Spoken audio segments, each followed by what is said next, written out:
My name is Mohammad Hanzla Sadeem, and my supervisor is Dr. Shahid Iqbal. And okay, as you can see, my topic is image encryption using chaos and quantum walks.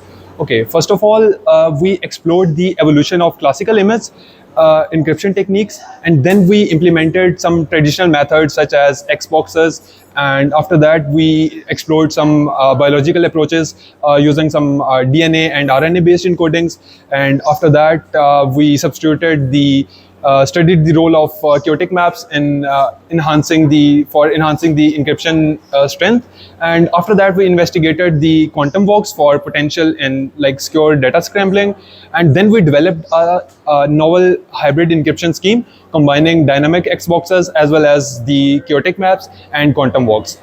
Okay, so after that, the key tools that we used are MATLAB and Python for algorithm development and simulation, and we used chaotic maps for generating pseudo-randomness, and after that we used quantum walk algorithms for advanced scrambling, and we also used some statistical tools like entropy and correlation, homogeneity, etc. Okay, these are the images that I used for the encryption. First one is of first two are standard images, and third one is just a random image. Okay. After that, moving to the encryption using 1S box.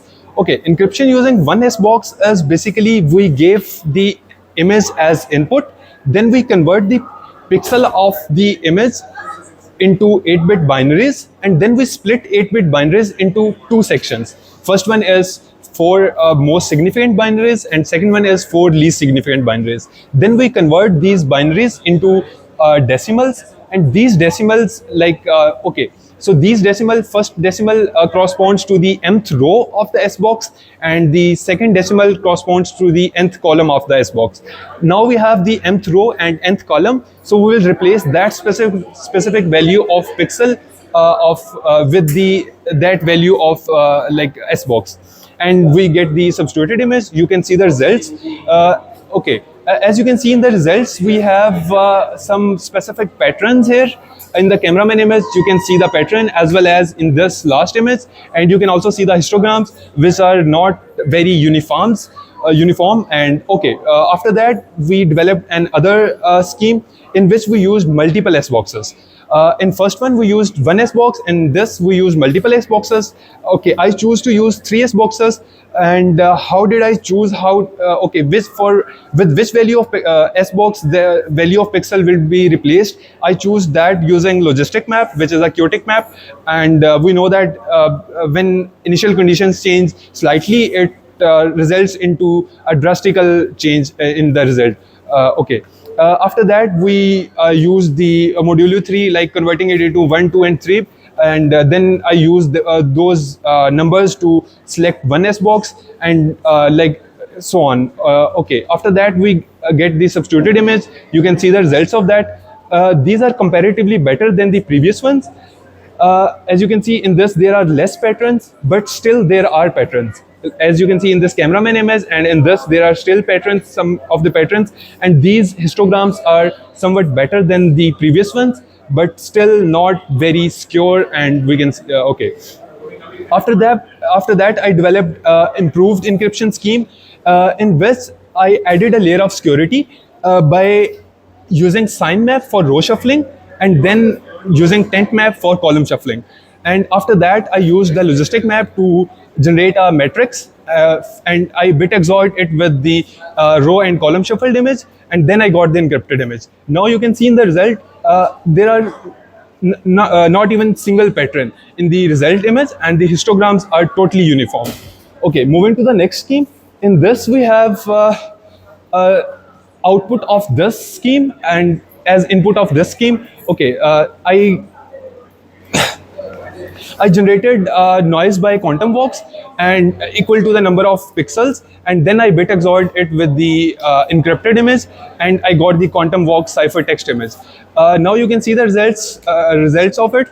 There are no patterns, and it looks same to the previous one, and histogram also looks same to the previous one, but we can see in the comparison of encryption schemes that the values we got are better than the previous ones, as the correlation value should be lesser than the previous scheme, it is lesser than the previous scheme. Value of entropy should be greater than the previous scheme, it is greater than the previous scheme, as well as the value of homogeneity should be lower, so it is lower, and the value of contrast should be higher than the previous scheme, it is higher, and so on. The energy should be lower, so it is lower. So correlation basically tells us that how pixels are related to each other.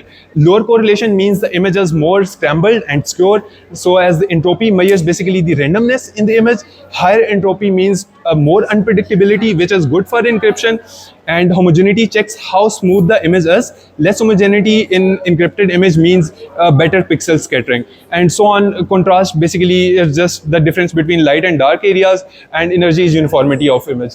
After that, moving to the conclusion of it, as you can see as I told earlier, that when we use one S box and dynamic S boxes scheme, we saw the patterns. It was S box was like the result was uneven, and some pixels value were repeating more.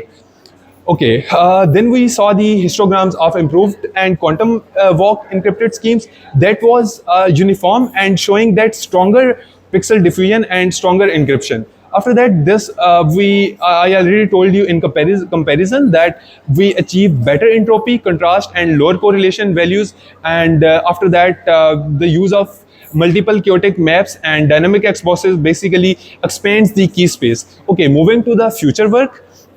Related to the future work, I'll say that we'll move to the novel enhanced quantum representation, in which we'll represents the image in form of qubits. Then we'll develop a encryption scheme algorithm, in which we will use the like different unitary operations, and and after that I'm planning to use like the chaos controlled algorithm. Like, algorithm will not be fixed, it will be changed by the chaotic sequence. Okay, after that we aim basically to build a fully quantum encryption scheme, which will be secure against the classical threats as well as the quantum threats. That's all from my side.